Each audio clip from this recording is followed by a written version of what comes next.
nous n'avons pas trouvé cet ovni au Nouveau-Mexique.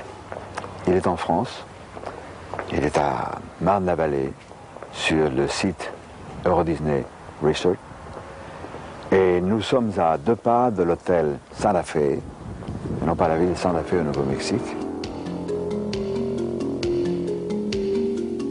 En revanche, au Nouveau-Mexique, le vrai, aux USA, que ce confortable hôtel nous rappelle, il y a eu plus d'une dizaine de crashs d'ovnis, avec récupération par l'armée de nombreux corps d'extraterrestres de petite taille.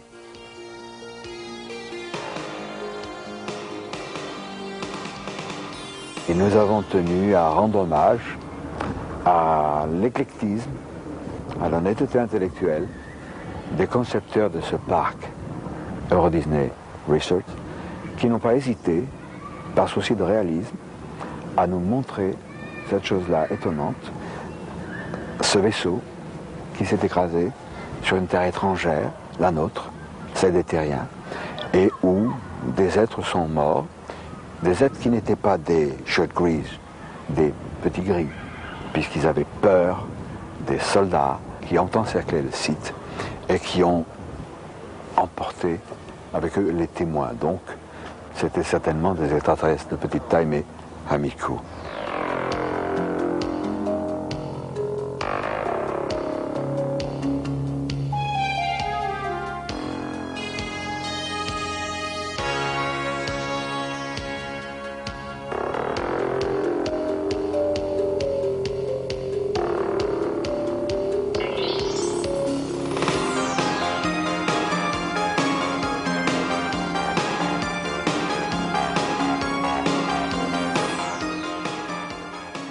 Très souvent, les visites d'extraterrestres sont purement et simplement niées par la science officielle. Sous prétexte que cela contredit certaines lois ou pseudo-lois. Mais il se trouve que nous allons nous rendre en Belgique pour y rencontrer un physicien nucléaire, Jacques Steyert, qui, tout scientifique qu'il est, sans admettre nécessairement la visite quotidienne de gens venus d'ailleurs, va, grâce à une photo, nous démontrer que cette photo d'OVNI, de soucoupe volante, est étrange, mais n'est pas contredite du tout par justement les lois de la science et de la physique.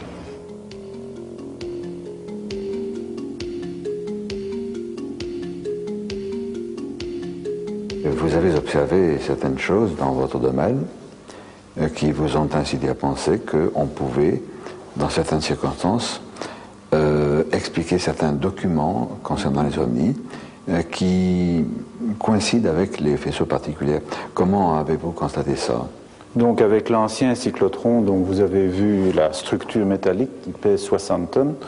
Nous avons observé en 1959, quand le faisceau sortait de cette machine, un jet de lumière d'à peu près une soixantaine de centimètres de longueur, légèrement bleuâtre, donc ce parcours-là dans l'atmosphère, et qui est assez intriguant parce que c'est un faisceau de lumière qui est coupé avec un bout légèrement arrondi.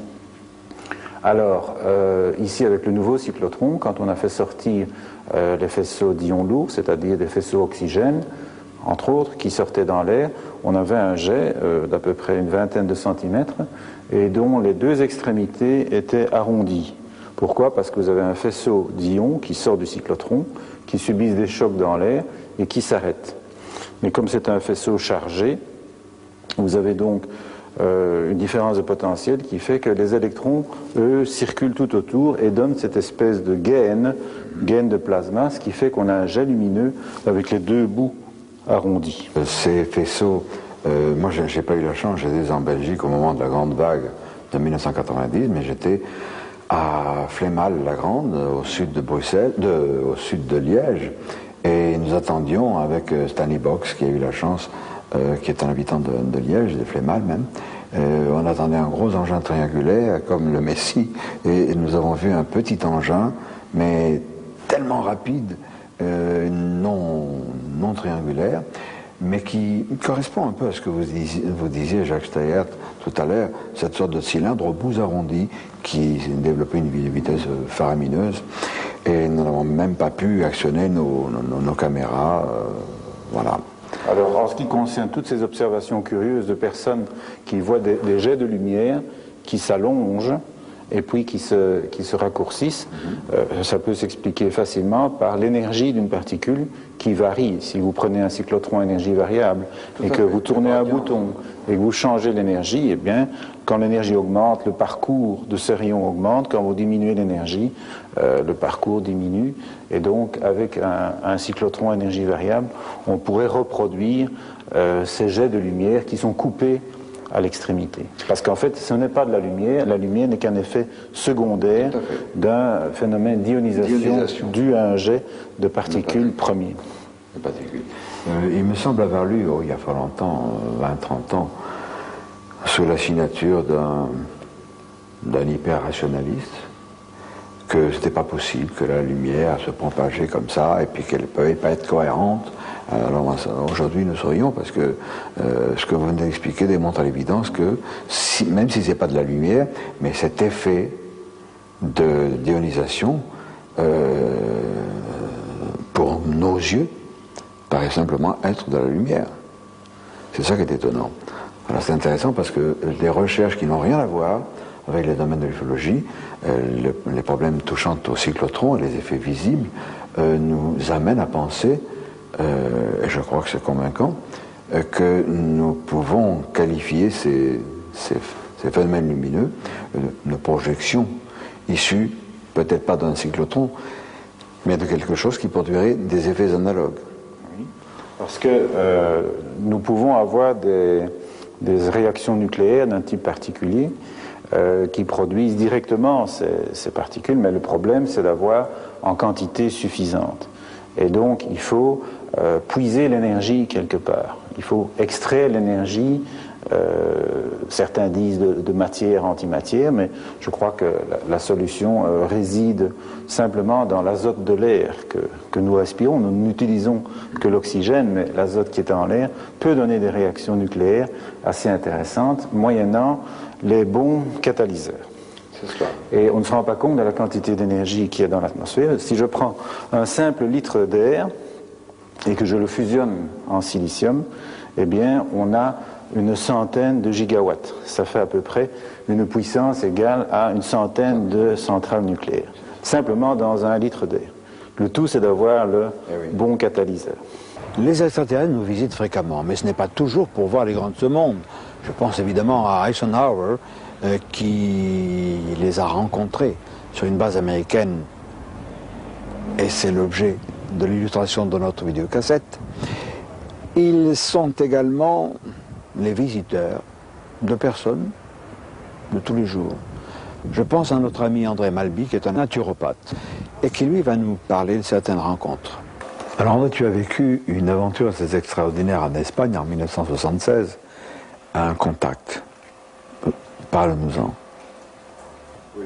Ça se passait à Ojen, qui est un petit village situé à 9 km au-dessus de Marbella, juste au-dessus d'une mine de pyrite exploitée jusque dans les années 30.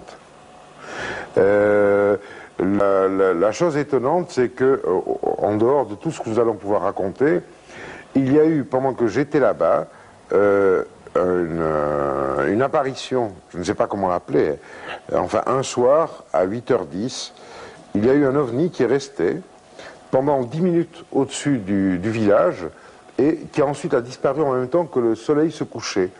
Quand l'ovni est parti à une vitesse extrêmement grande, il est resté sur place, un nuage orange lumineux qui a continué à être lumineux même après que le jour soit tombé, donc lumineux orange sur le fond de la nuit. Et il a peut-être duré presque une demi-heure pour fondre, pour se diluer, grosso modo. Moi, j'étais là et j'ai été sur la place du village et j'ai été parler avec les gens. Concrètement, j'ai été parler avec des gens qui étaient à un bar qui s'appelait le Bar de las Viudas.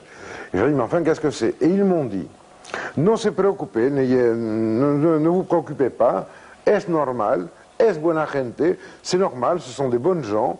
Antes se veía muchísimo más, avant on en voyait beaucoup plus, et antes de la guerra venían siempre. Avant de la guerre, donc 1936, il en venait beaucoup plus. Je dis, mais enfin, qu'est-ce qu'ils font? Ils disent rien, c'est des touristes, mais ils ne boivent pas. Je ne sais pas si tu te rends compte de l'implication. Il s'agit là d'hommes, il y en a quelques-uns qui vivent encore maintenant, qui avaient 75, 76, 78, 80 ans. Et pour lesquels cette apparition, cette présence extérieure n'était pas plus extraordinaire que le fait qu'il y ait des voitures immatriculées en Allemagne. Il faut bien se rendre compte. La visite dont nous sommes en train de parler a eu lieu alors que je venais d'installer mon laboratoire dans ce petit village, Oren. Et bon, tous les jours je travaillais au labo, et quand arrivait 8, 9, 10 heures du soir, j'arrêtais, je refoutais mes notes en ordre, et je repartais vers ma maison. Et puis un soir, je remets mes notes en ordre, etc., et je finis de plier mes trucs, et je vais pour rentrer à la maison, mais quand je sors de la baraque, le village est éteint, il n'y a personne dans les rues, tout le monde dort, c'est très étrange. Enfin bon, je me dis, peut-être qu'il y a quelque chose de spécial, je reviens à la maison, j'arrive à la maison, ma femme dort, donc il n'y a pas de bouffe, tout est éteint, je rentre dans la chambre, et là vraiment c'est trop, alors je la réveille, je demande, et il se trouve que moi j'étais sorti, pour moi, de mon laboratoire à 10 heures du soir, mais quand je suis arrivé à la maison, il était 5 heures du matin. Entre le laboratoire et la maison, il y a 100 mètres. Bon, ça commence à me préoccuper. Je me suis dit, j'ai trop travaillé, je me suis évanoui, enfin bon, le genre d'explication qu'on a d'habitude. Là-dessus passe un mois et demi, on arrive donc au début du mois de novembre, et un soir, de nouveau, quand je pense avoir fini de ranger mes papiers, au moment où je pars, tout est éteint. Je dis là, maintenant c'est trop. Et ça commence à m'énerver. Et je me dis, je ne sais pas pourquoi, il y a quelqu'un qui me fait quelque chose. Alors je prépare un truc avec des trucs tout cons, je suis pêcheur, je fous des fils de pêche, tu vois, tendus, des fils de 8 dixièmes, donc les 8 centièmes, ce qu'on emploie pour pêcher les toutes petites ablettes, je tombe dans l'escalier, enfin bon. Et j'attends. Et effectivement, une semaine plus tard, j'ai le même truc, mais avant de partir de mon labo, je regarde, et tous les fils entre la porte d'entrée et le laboratoire, il y avait 2 étages, étaient cassés. Et en plus de ça, il y avait 3 boîtes dans lesquelles je gardais des plantes très concrètes qui avaient été vidées à moitié. Et à partir de l'expérience de ce qui se passe ce jour-là, je commence à être un petit peu alerté. En même temps, je change à l'époque d'endroit où je travaille. C'est-à-dire que j'ai un laboratoire qui se trouve juste en face de la caserne de la Guardia Civile d'Oren, qui me connaissent fort bien parce que mes distillations ont explosé plusieurs fois, il y a eu des trucs scandaleux, et je récupère une énorme baraque qu'on appelle la Casa de las Plantas, la maison des plantes, à Oren. Et là recommencent les histoires, c'est-à-dire que tout d'un coup je perds 5 heures, 6 heures, 7 heures, 8 heures, ça devient vraiment chiant au bout du compte. Et il y a un beau jour où tout d'un coup, je pose des questions aux gens qui sont autour, les gens qui vivent dans la même calle, dans la même rue. Et il y a une des grand-mères qui me dit, ah ouais, mais vous avez vu los motoristas, les motards qui sont venus vous voir? Je dis non. Et là, on commence à me décrire, parce que moi je ne me suis souvenu que très longtemps après. Les premières données que j'ai eues, ça a été à l'époque les gens qui vivaient à côté, qui m'ont raconté comment un couple habillé de noir, donc pour eux des motards, était rentré dans ma consultation à 10 heures du soir, était resté là pendant 3 quarts d'heure, 1 heure, et était reparti, mais tout à fait normalement. Alors, c'est un couple, lui est brun, elle est blonde, ils sont grands, jeunes, rien de plus. Et cette description se répète 3 fois, bien plus tard, parce que vraiment c'est arrivé à un point dramatique pour moi, ça me faisait vraiment chier, à la suite de tout un tas d'efforts, je suis arrivé à retrouver une image. Moi je ne me rappelle pratiquement de rien. Les seules choses que je sais, on m'a pris des plantes qui servent à régler des problèmes d'allergie, des problèmes d'asthme et des problèmes d'adaptation pharmacologique. On m'a pris des échantillons de matériaux que j'avais fabriqués au laboratoire. Et le seul truc certain, je me rappelle très concrètement 2 images, une d'une des rencontres et l'autre de l'autre, où j'ai ce couple devant, et je n'arrive pas à leur regarder les visages, je ne peux pas lever la tête, je ne peux pas les regarder en face. Par contre, je les vois depuis les épaules jusqu'aux genoux. Ils sont habillés d'un truc comme les plongeurs, c'est noir, mais pas noir absolu, c'est plutôt gris, couleur ardoise, si tu veux. Alors ce qui me choque, et je pense à cause de ça, j'ai réussi à m'en rappeler, ce qui est choquant, c'est que je ne vois pas de plis. Tu vois, on a une chemise, ça fait des plis. Mais il n'y a aucun pli. Et en plus de ça, je sais qu'il y en a un, c'est un homme, et l'autre, c'est une femme, mais il n'y a aucun relief. Il n'y a pas de sein, il n'y a pas de volume du sexe, il n'y a rien. Et c'est simplement une forme grise collée au corps, sans pli, et c'est horriblement désagréable comme sensation. Grâce à André Malby, nous rencontrons Andrés Faber-Kaiser, qui est le directeur de Mundo Desconocido, une revue espagnole de qualité, mais qui est aussi à la tête d'un groupe de recherche. Andrés Faber-Kaiser, c'est d'abord un aventurier du monde d'aujourd'hui. C'est l'homme qui a découvert la tombe de Jésus-Christ au Cachemire. C'est l'homme qui est allé à l'île de Ponap pour faire des recherches sur la vieille cité de Nan Madol, qui s'est approché sur l'histoire incroyable de ces êtres qui ont réussi à bouger des millions de tonnes de basalte sur des centaines de kilomètres. Il dit qu'il parle mal français, mais il le parle. Oui. Andreas, qu'est-ce qui va se passer maintenant? Qu'est-ce que je veux faire maintenant? Bon, je suis en train de relancer la revue Mundo Desconocido en l'ambit de langue espagnole. Et ça, c'est un des métiers pour le futur prochain. Et aussi, je veux continuer à chercher les lieux, les endroits qu'il y a à la Terre qui font témoignage que nous sommes en contact avec des êtres qui sont pas de ce planète, mais qui sont intelligents et qu'ils interviennent, on dit comme ça, oui, à l'histoire de l'homme pendant toute notre histoire. Andrés Faber-Kaiser est un homme qui a accumulé une quantité de données absolument incroyable dans ce domaine. Le public français ne sait rien de lui et je pense qu'il est temps qu'on commence à le découvrir. Les visites d'extraterrestres dans l'histoire humaine sont extrêmement nombreuses et connues. Les mythologies, par exemple, recèlent quantité de visites venues d'ailleurs, d'événements étranges. Toutes avaient, ou souvent, elles avaient un caractère didactique pour aider les terriens à progresser. À notre époque moderne, nous avons une histoire extrêmement curieuse. C'est l'affaire Humo, qui est associée à une avalanche de lettres hautement techniques reçues par un certain nombre de personnalités humaines. Et nous allons explorer cet univers étrange d'Humo ou de Humo et des Humites à travers l'un de ses plus grands spécialistes, Antonio Ribera, en Espagne. En 1934, il y avait un bateau norvégien qui faisait des tests de rayonnement d'ondes dans la stratosphère pour des communications à longue distance. Un train de ces sondes s'est perdu dans l'espace et 14 ans après est arrivé à Humo.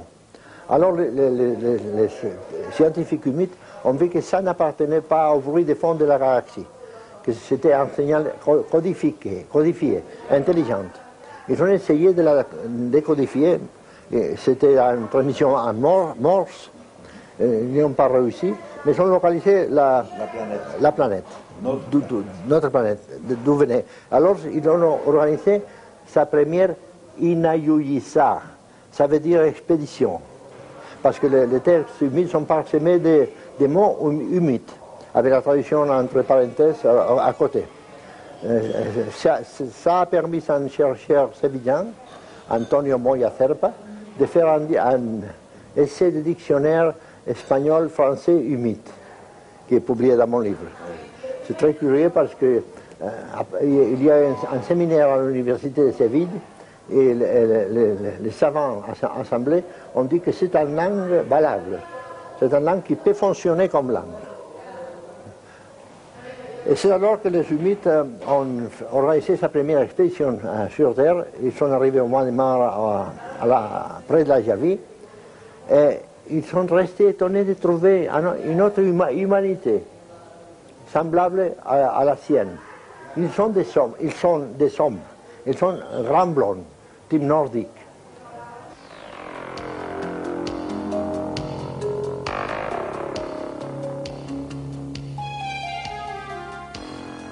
Les courriers zoumites émanent de villes et de pays différents. Leur contenu porte sur des considérations scientifiques de haut niveau et sont toujours signés d'un pictogramme particulier. Ces lettres sont parfois rédigées sur des machines à écrire bien terriennes, par des dactylographes également terriens. Antonio Rivera va nous conter l'étonnante aventure de l'un d'eux. C'était un jeune homme qui a mis une annonce dans un journal madrilène, ABC, où il disait qu'il faisait des copies à la machine. Alors il a reçu un jour la visite de deux messieurs, des grands blonds, qui se sont présentés comme des médecins danois, et on dit qu'ils ont lu son annonce et qu'ils voulaient lui dicter des textes scientifiques. Et un jour, sa femme lui a dit qu'elle ne appréciait pas la présence de ces gens. Elle soupçonnait quelque chose d'espionnage, par exemple. Il lui a dit que lui, il devait appeler la police. Les jours suivants, le médecin danois, entre guillemets, qui allait lui dicter le texte, lui a dit un texte sur science, ça c'est notre science, nous venons de la planète Humo, qui se trouve à 14 années-lumière. Alors le dactylographe est resté sidéré, et en voyant son étonnement, le mythe, parce qu'il était un mythe, lui a dit ne t'étonne pas, nous savons tout ce qui s'est passé chez toi. Alors il a sorti une petite boule de sa veste et l'a mise en l'air, elle est restée immobile dans l'air, et une petite écran s'était éclairé dans la boule, et le dactylographe a vu, étonné, tout ce qui s'était déroulé hier soir chez soi avec sa femme. Le médecin danois, toujours entre guillemets, dit, tu vois, ça c'est une petite échantillon de notre technologie. Dans la première cassette Omnilibi, l'invasion a commencé, nous avons présenté René Guarino sur le plateau d'Albion. René Guarino, tu es le président du CEOV, le Centre d'études Omni-France. Tu es l'un des premiers à avoir étudié le phénomène Humo dans son contexte français. Antonio Rivera nous a parlé de tout le contexte espagnol, mais il y a une genèse du phénomène Humo en France. Oui, effectivement. Disons que l'histoire commence, bien entendu, en Espagne, pour ce qui est connu jusqu'à l'heure d'aujourd'hui, mais la base de l'affaire Humo commence à la Javie, dans les Alpes de Haute-Provence. Le 28 mars 1950, donc, un atterrissage a eu lieu dans les environs de la Javie. On dit environ 8 km de la Javie, c'est entre le sommet du Couard et le Cucullon. Bien entendu, nos recherches se sont passées de ce côté-là.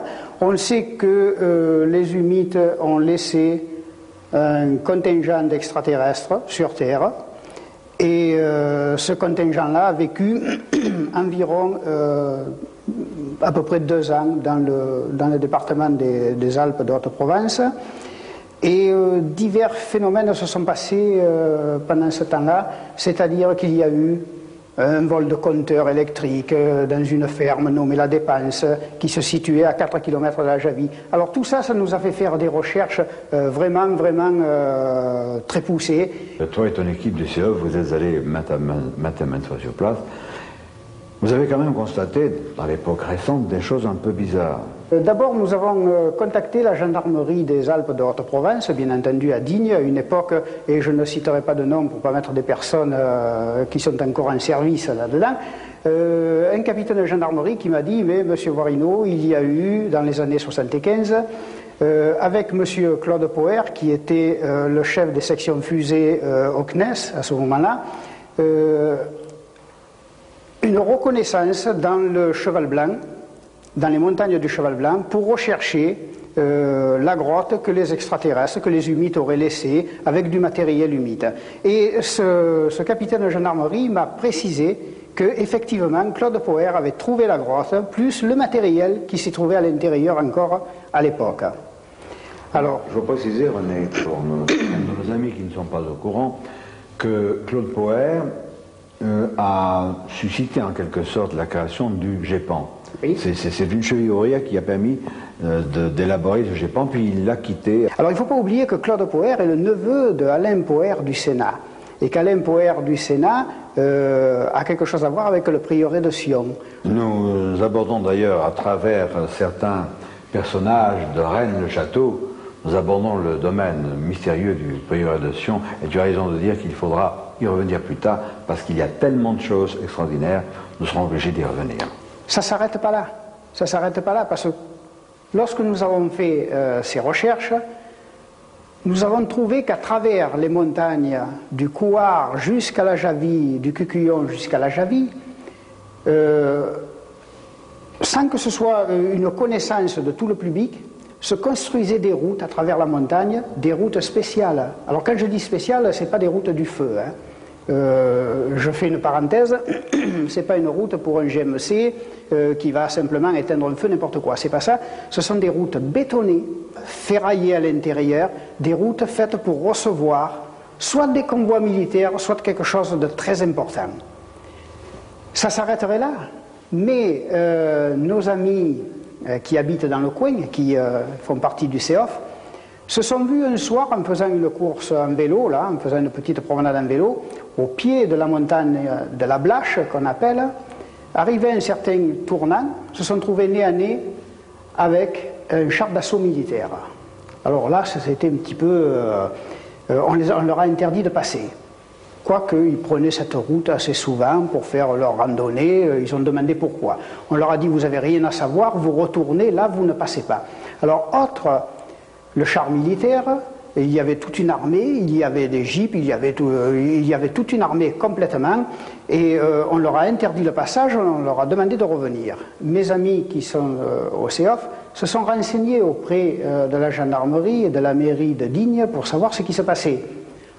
La mairie de Digne et la gendarmerie n'étaient pas au courant, alors là je vous dis bien, n'étaient pas au courant de ces manœuvres militaires. Ça semble quelque chose un petit peu aberrant hein, quand même. Une manœuvre militaire, on doit être au courant de ce qui se passe. Conclusion, ça n'était pas du tout des manœuvres militaires. Absolument pas, absolument. Ça se trouvait exactement comme si pour ceux qui auront pris connaissance du livre de Jean-Pierre Petit, où il relate l'affaire de la Blache, puisque c'est de là que partirait l'atterrissage humide en 1950.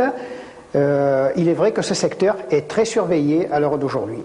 L'affaire de Zoumit a eu un très grand retentissement dans le monde des chercheurs.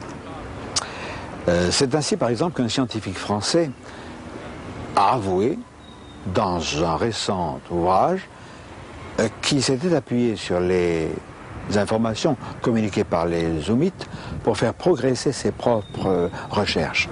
Ce chercheur, Jean-Pierre Petit, n'a pas cru devoir accepter notre invitation à dialoguer de ses recherches sur cette vidéocassette. Il est vrai que la science officielle n'est pas tendre avec les chercheurs qui sortent des sentiers battus. Et par exemple, une revue qui se veut sérieuse, Science et Vie, dans sa livraison de novembre 91, consacre 2-3 pages à un article évidemment bidon, c'est un canular, sur l'affaire des Zoumites.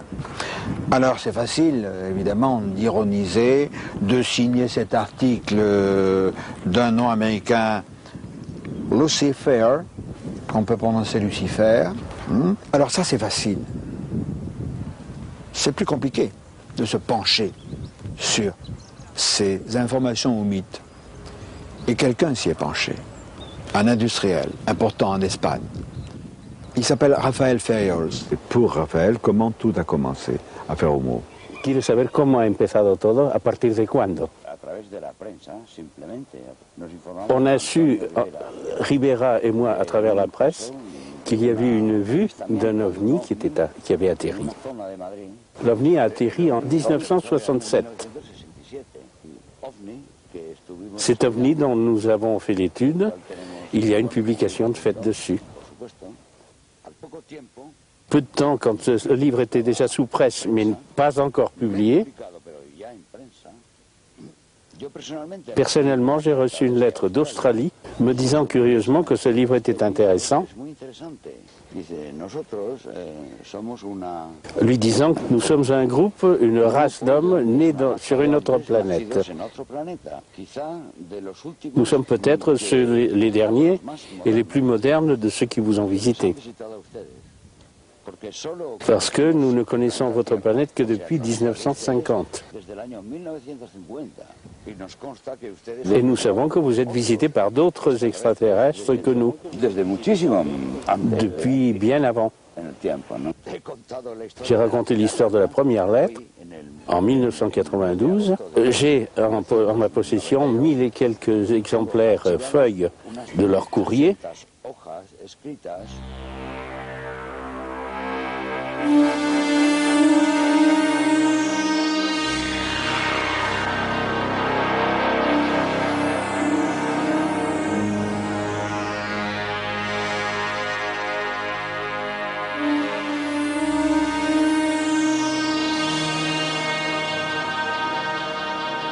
Les correspondances zoomites ne consistent pas seulement en des textes.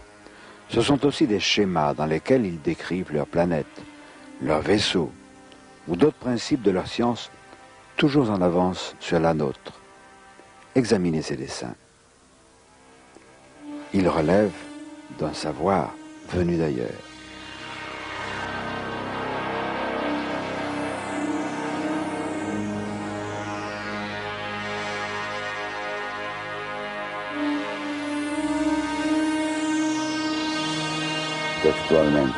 Ce qu'ils ont dit, je peux vous le répéter presque textuellement. Dicen, ellos no han venido a este planeta a salvar el planeta, Ils ne sont pas venus sauver la planète ni modificar et modifier quoi que ce soit. nuestro estilo de evolución y civilización. Ce serait une destruction plutôt. Sería una destrucción. Ils sont en train de nous accorder une aide subrepticement et d'une façon qui serait compliquée d'expliquer maintenant. Ils disent qu'ils vont repartir et que tout restera tel que. Au-dessus de votre maison, il y a l'emblème de Homo. C'est fascinant de voir ça. Est-ce qu'il y a une signification particulière ou bien c'est simplement une manifestation de sympathie vis-à-vis des Zoomites? Simplemente un hecho de simpatía. C'est simplement un fait de sympathie, leur témoigner de la sympathie. Tout cela peut paraître anodin, en fait c'est important. C'est important car en fait cette masse d'informations qu'ils nous ont données, ces Zoomites, si c'est un canular extraterrestre. Et alors, quelle est la raison de ce canular? Cependant, éliminons cette notion de canular, je crois qu'il faut conserver le positif. Ces informations vont nous aider, ont aidé un certain nombre de chercheurs et de scientifiques à progresser dans leurs recherches. Mais il y a quelque chose d'un peu plus gênant peut-être. Il semble bien qu'il y ait ingérence dans notre société humaine, dans notre civilisation. Mais est-ce qu'elle est positive, cette ingérence? J'en suis pas tellement sûr pour l'instant. Alors je crois que wait and see, attendre et voir pour pouvoir se prononcer efficacement. Au nom de notre équipe de tournage, maintenant, je voudrais remercier Roberto, notre ami Roberto, qui a si magnifiquement traduit nos diverses interviews. Il faut savoir que les extraterrestres ne se contentent pas de simples visites ou de correspondances, comme l'affaire Hoomite, visite amicale, comme dans l'affaire de notre ami André Malby.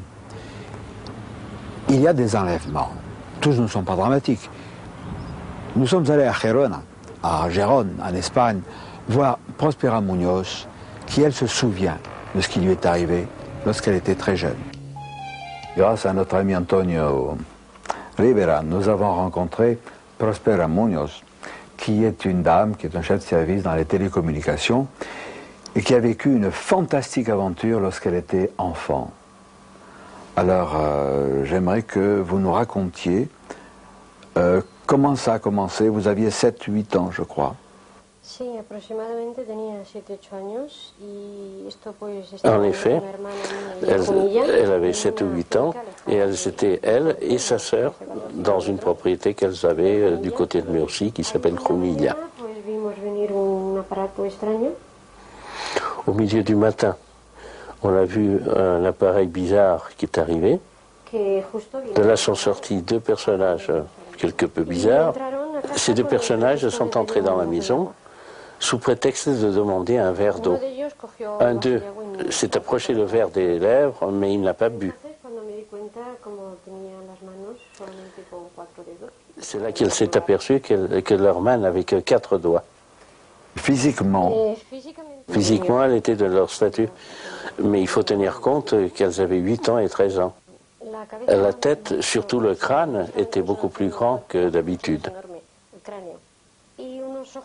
Les yeux en amande et avec un regard très inquiétant, un regard très fixe. qu'est-ce qu'il s'est passé après? Hasta que ya dijeron que querían hacer con nosotros un experimento. Et c'est là qu'ils ont dit qu'ils voulaient faire avec elle une expérience. Pidieron nuestro permiso. Et ils ont demandé la permission. Et c'est là que tout commence à basculer, parce qu'elle s'est trouvée en train de penser autrement. Comme un adulte. Comme un adulte, lorsqu'elle était une enfant. Et comment ils t'ont amené à bord du vaisseau? Esto ocurrió un par de noches después. C'est arrivé 2 nuits après. Ah, 2 nuits après. Elle s'est réveillée, tout à coup, elle s'est retrouvée dans la rue en train de les attendre. Elle est sortie avec eux, sa sœur et son oncle ne se sont pas réveillés. C'est là qu'on est parti vers un champ. Et là, il y avait un autre appareil, mais plus grand que le premier. Ahí entramos, corrimos varios pasillos. Dedans, ils ont fait plusieurs couloirs. Hasta que entramos a una habitación donde había una especie de camilla. Jusqu'ils sont entrés dans une pièce où il y avait une espèce de ce qu'on appelle vulgairement le billard des examinateurs. Des examinateurs, une table d'examen. Allí pues me quitaron la ropa y me empezaron a coger muestras de todo. Là, on lui a enlevé tous ses vêtements et on lui a pris des échantillons de tout. Yo no sentía cheveux, des ongles, de peau. Sí. Pero yo no sentía en ningún momento ni dolor ni miedo. Examen gynécologique aussi. Examen gynécologique, non? Sí. También. Lo recuerdo aussi. perfectamente, sí. Si. Aussi. Mais aucune douleur. Ni peur. La peur avait été éliminée. Combien de temps Prospera est resté à bord du vaisseau? ¿Sabes cuánto tiempo estuviste a bordo? Qu'elle pense que dans les 2-3 heures. Parce que quand elle est arrivée, il faisait nuit. Et quand elle en est ressortie, il faisait nuit toujours. C'était une petite fille, pas encore une adolescente. Et le fait de se trouver dans un milieu aussi étranger, ça ne l'a pas paniqué. Le premier jour, quand ils sont arrivés, ils sont atterris ou se sont arrêtés près de leur fenêtre et qu'il a regardé par la fenêtre, donc elle l'a vu encadré par la fenêtre, c'est le seul moment où elle a eu peur. C'est à ce moment-là qu'elle a entendu comme un bruit métallique qui allait en crescendo, chaque fois plus fort, et à partir de là, la peur a disparu, ça y est, aussi bien elle que sa sœur. Alors cette rencontre étonnante, cet enlèvement, ça a dû soulever quantité de questions. Tu l'as oublié, et quand les souvenirs sont revenus, tu as dû avoir encore plus de questions. Naturalmente. Normalmente la persona tenemos un castillo mental bien construido. Normalement, on a un château mental bien construit. Et quand il arrive une pièce comme ça qui ne case nulle part, on est obligé de casser tout le château pour remettre et voir si on peut la caser là-dedans.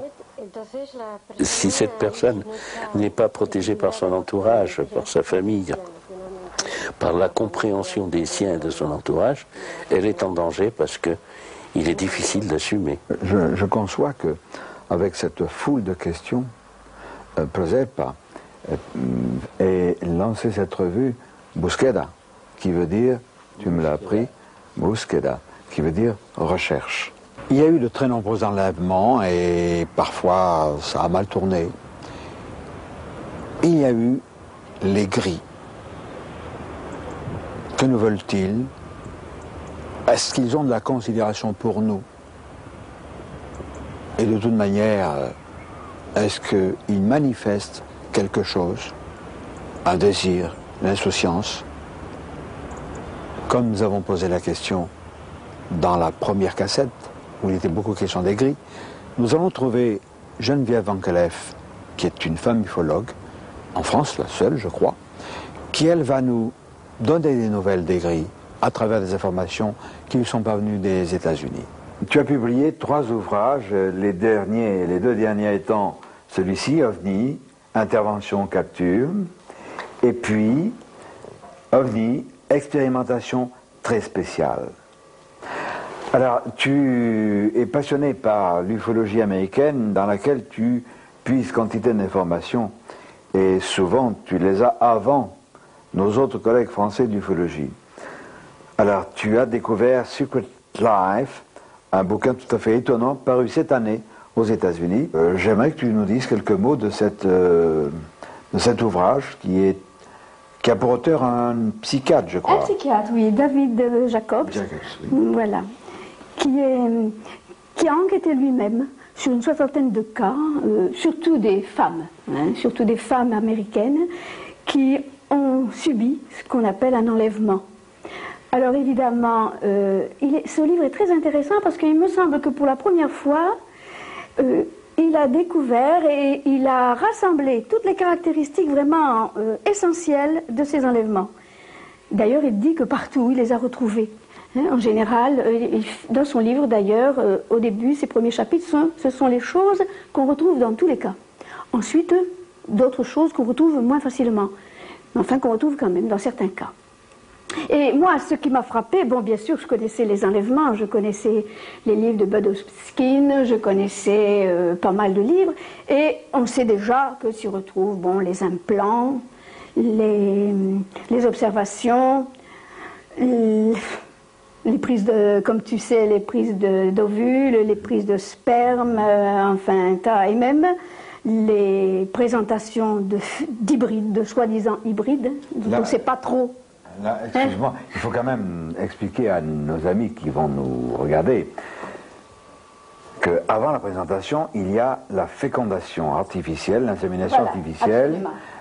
Quand la jeune femme fécondée par les short greys, en général les petits gris, ce souvenir traumatique est effacé, ces jeunes femmes sont remises en circulation et dans les 3 mois qui suivent, on les enlève de nouveau, on prélève le fœtus, on efface le souvenir, on les remet en circulation et des mois ou des années plus tard, elles sont de nouveau enlevées et à ce moment-là, les petits gris leur présentent leur enfant hybride. Voilà. Même quelquefois bien avant plusieurs années, c'est quelquefois presque tout de suite. Et il semble d'ailleurs, lui il en parle assez bien, déjà on en avait parlé, mais lui en parle assez bien qu'ils aient des problèmes avec ces fameux hybrides. Et alors, il semble qu'ils aient besoin du contact de la mère. Et c'est avéré que les petits gris mettent quelquefois d'office ces bébés, des tout petits bébés, quelquefois tout petits, dans les bras de ces femmes qui quelquefois le refusent. Mais enfin, les obligent à toucher les enfants. Et il s'est aperçu que ce n'était pas seulement, par exemple, les materner, mais c'était les toucher. Il suffisait d'un toucher. Et ces femmes ont remarqué que lorsque les bébés avaient été touchés, il y avait un regain de vitalité chez eux. Sûrement. Oui. Alors, on voit que c'est analysé très finement, et ça va assez loin. Alors, il a aussi remarqué beaucoup de choses, en particulier ce qu'on retrouve chaque fois dans tous les cas, c'est qu'à un certain moment, vient un être qui semble être le chef, qui est un peu plus grand que les autres, qui a le même type, mais qui est plus grand, et tu sais qu'en général, c'est le seul qui a des contacts télépathiques avec les enlevés. Et cet être, lui, travaille dans un autre sens, c'est-à-dire qu'à un certain moment, il regarde le kidnappé dans les yeux, très profondément dans les yeux, et l'autre a l'impression qu'on lui vole ses pensées, qu'on lui extirpe ses pensées. Alors, et lui, bien entendu, il lui suggère, il lui impose des pensées que l'enlevé, quelquefois accepte, mais quelquefois refuse. Et quelquefois, il arrive très bien à faire la différence. Ils ne sont pas toujours très... Après tout, ils n'arrivent pas toujours à ce qu'ils veulent. Et ça, c'est très bien expliqué dans ce livre, et il n'y a pas qu'un cas, malheureusement, il y en a beaucoup. Si bien que ce psychiatre est persuadé que ce ne sont pas des histoires, puisque ça arrive si fréquemment, c'est quelque chose qui se retrouve partout. Et ce sont des enlevés qui n'ont pas de contact entre eux, qui ne se connaissent pas, qui n'ont quelquefois qu'un seul contact qu'avec lui. Alors moi, il me semble que ces choses-là, ça doit être assez juste. Hein. Sachons tout de même qu'il n'y a pas que des êtres inamicaux. Il y a une multitude d'espèces qui sont confrontées à notre existence et qui ont probablement entre elles des intérêts qui ne sont pas toujours communs. Il faut savoir aussi que dans la littérature oumite, dans les lettres, il est question des gris. Nous savons maintenant, nous les humains, qu'il y a des êtres de petite taille, les gris, qui ne sont pas amicaux. Est-ce que les oumites en ont parlé? Sí, sí. Oui. Sí, sí. Incluso con un matiz. Dicen, no son verdosos como ustedes dicen, son grises.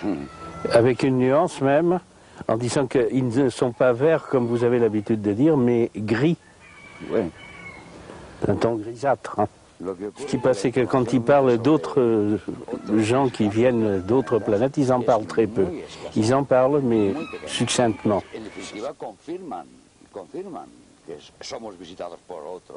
En définitive, ça confirme qu'on est visité par d'autres que les humites.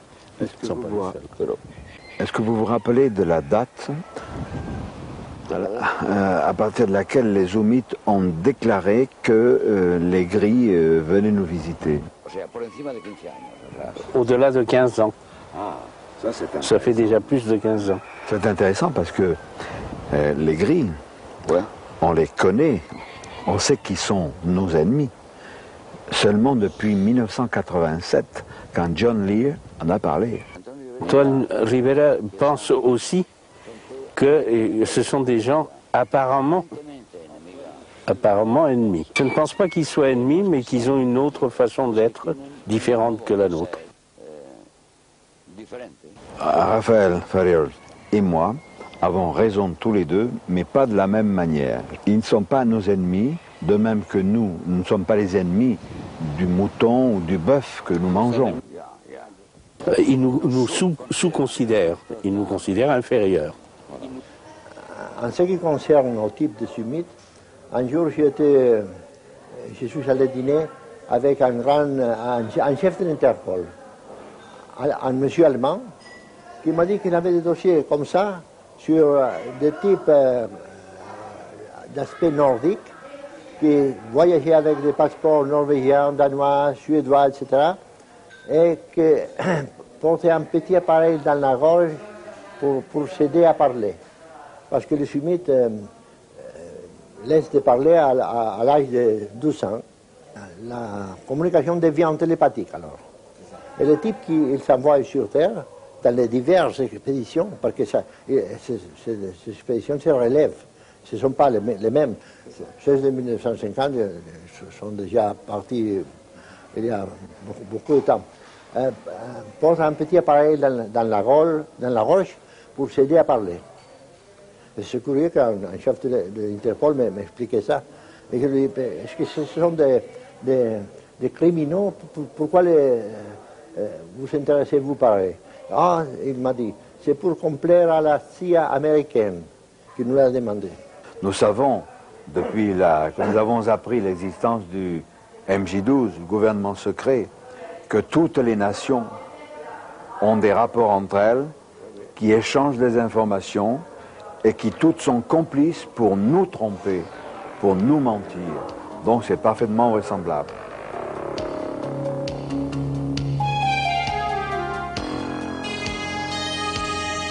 Bien sûr que la CIA est intéressée. Elle n'est pas seule, d'ailleurs, dans ce cas-là. Il y a la commission trilatérale, qui est une sorte de groupement économico-politique. Il y a le CFR, ou Council on Foreign Relations, Conseil des relations étrangères à New York, ou alors le groupe de Bilderberg, de sinistre mémoire, dont nous aurons l'occasion de reparler dans la prochaine cassette concernant les gouvernants secrets. Mais peut-être que ces groupes ce gouvernement invisible, car c'est de ça dont il s'agit, composé de terriens téléguidés par les gris, ne voit pas d'un très bon œil l'ingérence d'autres espèces pensantes qui, elles, probablement, n'ont pas les mêmes visées sur nous. Alors, tout ça nous pose une situation un peu compliquée. Parmi ces visiteurs se cachent de véritables maîtres, maîtres entre guillemets, des maîtres extraterrestres dont nous sommes les sujets. Et ça, c'est bigrement inquiétant. Nous allons, dans la seconde cassette consacrée au gouvernement secret, vous faire un certain nombre de révélations que vous ne pouvez pas soupçonner, qui vous diront à quel point notre situation est à tout le moins inquiétante. Alors pourquoi tout cela? Eh bien je crois que c'est pour vous, c'est pour nous, et c'est parce que cela intéresse toute notre civilisation.